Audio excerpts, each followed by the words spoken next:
Dear Kuya Poy, ako po si Marlon, 28 years old, mula dito sa Antipolo, Rizal. 8 taon na kami ng fiancé kong si Paula. We got engaged just last year. Pero nitong mga nakaraang araw, ay may biglang nag-message sa akin mula sa isang dummy account. At ang sabi, may nakahuli daw sa kanya na may kasama na ibang lalaki sa loob ng kotse. Pero kahit anong hingi ko ng ebidensya sa nagsumbong na ito, ay wala namang maipakita. Kuya Poy, kahit duda ako ay sobrang sakit ng nalaman ko. Kaya para maibsan ito, kinumpronta ko si Paula at inamin niyang nagkaroon nga raw siya ng infatuation sa ibang lalaki pero dine-deny niya naman na may nangyari sa kanila. Alam ko rin kasi na may nakaalitan sa trabaho ang fiancé ko kaya posibleng sinisiraan lang talaga siya. Paula is caring, masipag, maganda at mahal na mahal ko siya ng sobra. Kasama na rin ang pamilya ko. Wala akong masasabi pa sa kanya. Masaya naman na talaga kami, Kuya Poy.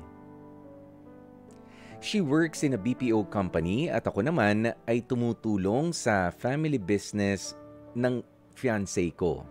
At kumikita rin ako ng higit pa nga kaysa sa kanya. Noong 2023 ay may nangyari na rin sa aming relasyon. Nagkahiwalay kami dahil nahuli ko siyang may kausap na workmate niyang tomboy. Kuya Poy, inamin niya na may nangyari sa kanila. Pero dahil nga sa nagdesisyon siya na ayusin namin ang relasyon namin, ay bumawi naman talaga si Paula. So I gave her a second chance at naging maayos naman kami pagkatapos noon. Mahal ko pa rin naman si Paula, Kuya Poy. Sakaling ang matuldukan na ang aming relasyon, alam ko rin na madami ang mawawala sa akin. Kabilang na nga dyan, ang sa tansya ko ay 60% ng income ko. Hindi ko na alam kung papaano ko pa matutulungan ang pamilya ko kapag ka nangyari yun. Hanggang ngayon kasi umaalalay pa rin ako sa kapatid at sa mga magulang ko. Pero dahil nga sa may nagsumbong sa akin at nagka-depression na naman siya, she's asking for another chance. Napakahirap sobra ng posisyon ko ngayon. Ano po ba ang dapat kong gawin?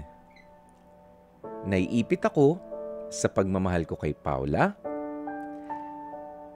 at lalong nahihirapan ako na magdesisyon dahil kung sakaling matapos ang aming relasyon ay siguradong maapektuhan din ang pagtatrabaho ko sa pamilya nila.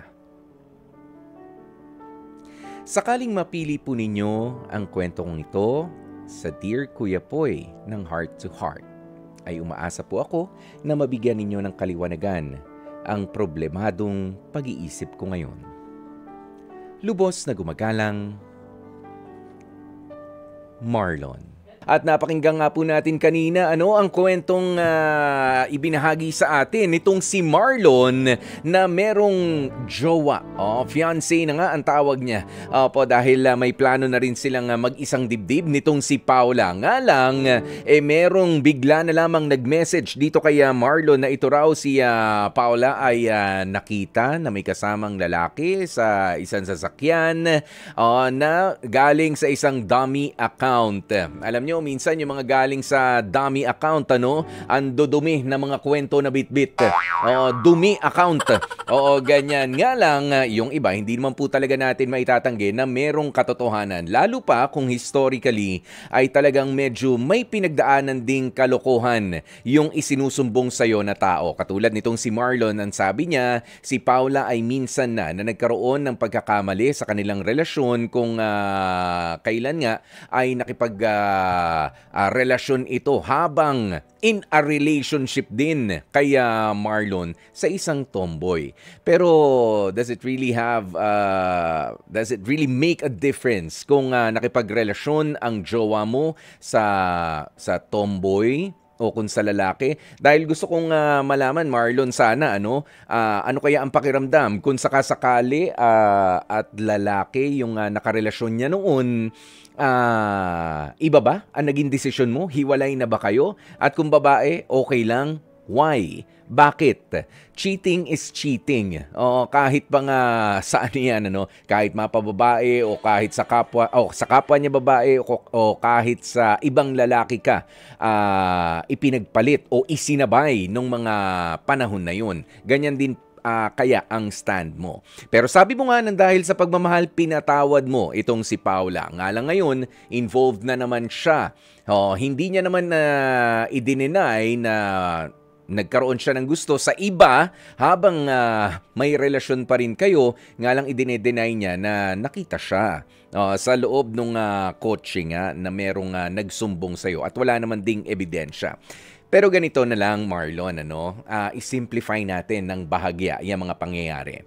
Mukhang nadadalas yung pagkakamali nitong si Paula. Fiancé mo na siya, about to, pero hindi pa pakakasalan. 'Di ba? Meron pa lamang kayong usapan pero hindi pa officially married kayong dalawa.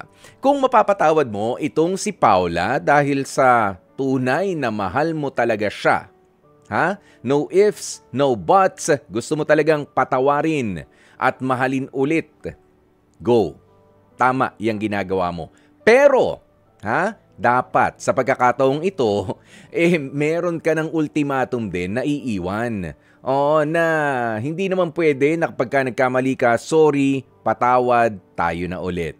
Nahuli ulit, sorry, patawad, tayo na ulit. Hindi pa pwede na paulit-ulit yun. It's just going to be a cycle. Okay? Ikaw ang magsabi, kung patatawarin mo siya ngayon, dapat ito na yung last. Fiancé na tayo. Hindi na tayo basta mag-boyfriend, mag-girlfriend na lang dyan. Pinag-uusapan na natin yung mas matino at mas seryosong future natin dito.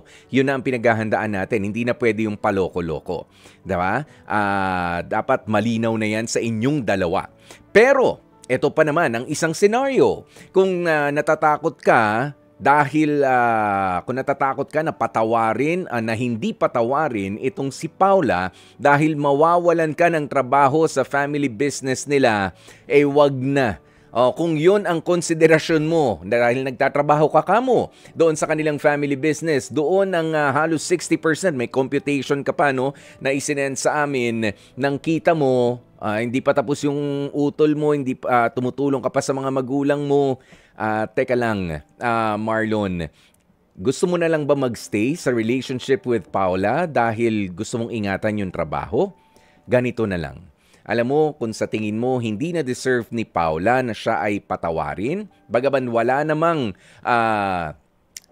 matibay na pruweba yung nagsumbong sa'yo nitong huli, kung hindi mo naman na talaga mahal ang isang tao at meron lang nakasabit sa kanyang pangalan o konektado sa kanya na trabaho o na may kinalaman siya, family business yung pinasok mo, nandun ka, involved ka ron, wag na. Delikadesa yung tawag dyan. Kung sa tingin mo, kailangan mo nang magpaalam ka na.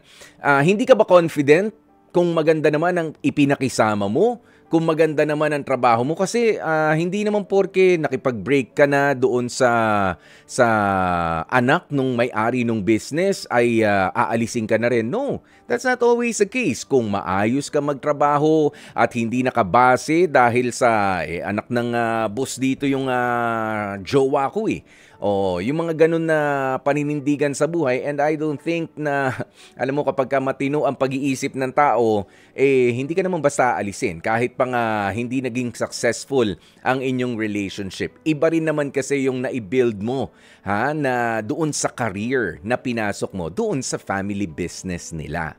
Okay? Kung confident enough ka at kung meron kang respeto sa sarili mo, hindi mo tsatsagain na patawarin ng isang tao kung hindi niya naman na-deserve ito just because gusto mong ma-save yung trabaho na meron ka sa pamilya nila. 'Di ba?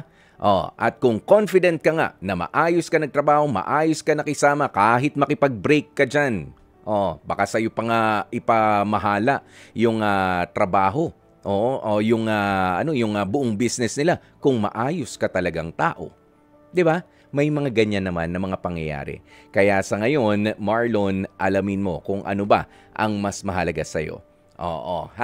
Linawin mo, mas gusto mo ba na patawarin talaga itong babaeng ito o mas gusto mo lang na ingatan yung trabaho na meron ka? Yun, dyan manggagaling ang desisyon mo. Kung itutuloy o hindi, o parehas ng dapat iwanan at paghandaan ang sarili mong kinabukasan, nasa sayo na yan. Marlon, maraming salamat sa iyong pagpapadala ng kwento dito sa ating Dear Kuya Poy. Mga kapatid, dito tayo sa totoo. Dito na tayo sa True FM. Mag-subscribe at mag-follow na sa social media accounts at True Network PH sa FB, Instagram, X na dating Twitter, YouTube, TikTok, and podcasts.